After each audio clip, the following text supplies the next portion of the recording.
Komisi Pemberantas Korupsi tak menutup kemungkinan memeriksa Muhaimin Iskandar alias Caimin. Hal itu berkaitan dengan penyidikan dugaan korupsi pengadaan sistem proteksi tenaga kerja Indonesia di lingkungan Kementerian Tenaga Kerja tahun 2012 lalu. Sebelumnya, penyidik KPK telah melakukan penggeledahan di kantor Kementerian Tenaga Kerja pada Jumat 18 Agustus 2023. Menariknya, kemungkinan Caimin diperiksa KPK bersamaan dengan Ketua Umum Partai Kebangkitan Bangsa. Itu deklarasi sebagai cawapres Anies Baswedan untuk Pilpres 2024. Simak fakta dibalik Caimin bakal diperiksa KPK berikut ini. Kekinian, KPK tengah mengusut dugaan korupsi pengadaan software untuk mengawasi kondisi TKI di luar negeri. Kasus itu terjadi pada tahun 2012. Terjadi tahun 2012, ungkap Direktur Penyidikan KPK Asep Guntur di Gedung KPK, Jakarta Selatan pada Jumat 1 September 2023. Dugaan korupsi sistem proteksi TKI di Kemenaker itu bermula dari laporan masyarakat. KPK kemudian mengusut sesuai dengan waktu kejadian perkara tersebut. Disesuaikan dengan tembusnya waktu terjadi kapan. Kalau kejadiannya tahun itu ya siapa yang menjabat di tahun itu? Jelas Asep. Perkara yang dimaksud KPK adalah dugaan korupsi pengadaan sistem perlindungan atau proteksi tenaga kerja Indonesia dengan nilai kontrak lebih dari 20 miliar. Adapun Kemenaker Trans saat ini telah berubah jadi Kementerian Ketenagakerjaan. Namun, demikian KPK enggan menjelaskan lebih lanjut korupsi itu terjadi pada era kepemimpinan menteri siapa.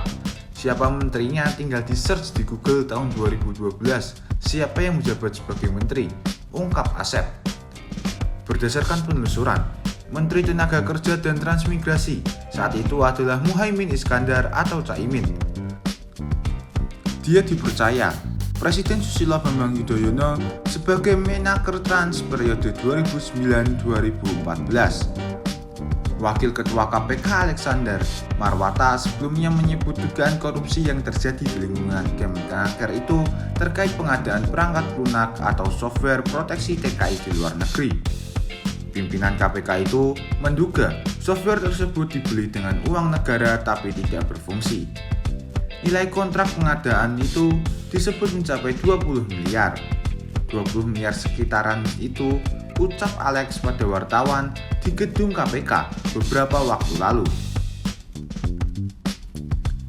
KPK juga menyatakan opsi pemanggilan tidak hanya dialamatkan pada Caimin, namun pemanggilan juga akan dilakukan pada semua pejabat di lingkungan Kemenaker ketika terjadinya dugaan tindak pidana korupsi terkait.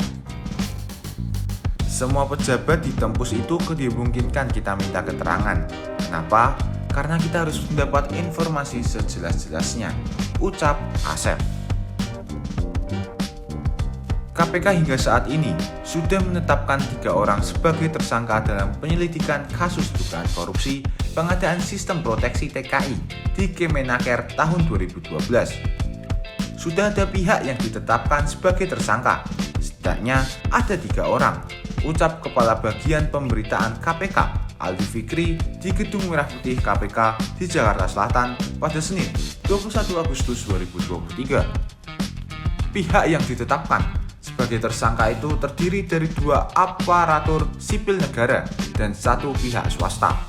Berdasarkan informasi yang dihimpun, 3 tersangka itu adalah Sekretaris Badan Perencanaan dan Pengembangan Kemenaker I. Nyoman Darmantang, Direktur PT Adi Inti Mandiri Kurnia, dan Reina Usman.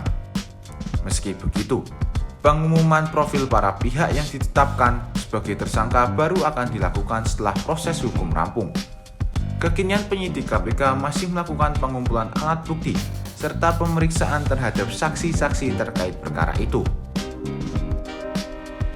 Ketua DPP Partai Nasdem, Effendi Khoiri atau akrab disapa Gus Coy, menyebut KPK hanya mengada-ngada karena bakal memeriksa Caimin. Dia mengingatkan, KPK jangan menjadi alat politik di tahun politik. KPK mengada-ada aja, KPK mau jadi penegak hukum atau alat politik, ujar Gus Coy setelah deklarasi Anies Caimin di Hotel Majapahit, Surabaya pada Sabtu 2 September 2023. Gus Coy meminta KPK agar dapat menjalankan tugas dengan benar dan sesuai tupoksi penegakan hukum. Dia pun merasa heran, tiba-tiba ketika Caimin mau deklarasi cawapres, kasus lama dimunculkan. Kemarin ketika Caimin belum mau deklarasi cawapres nggak ada isu-isu hukum macem-macem dan tenang semua kemarin. Sekarang tiba-tiba muncul gitu. KPK ini alat politik atau penegak hukum? KPK jangan main-main lah, ungkap Gus Coy.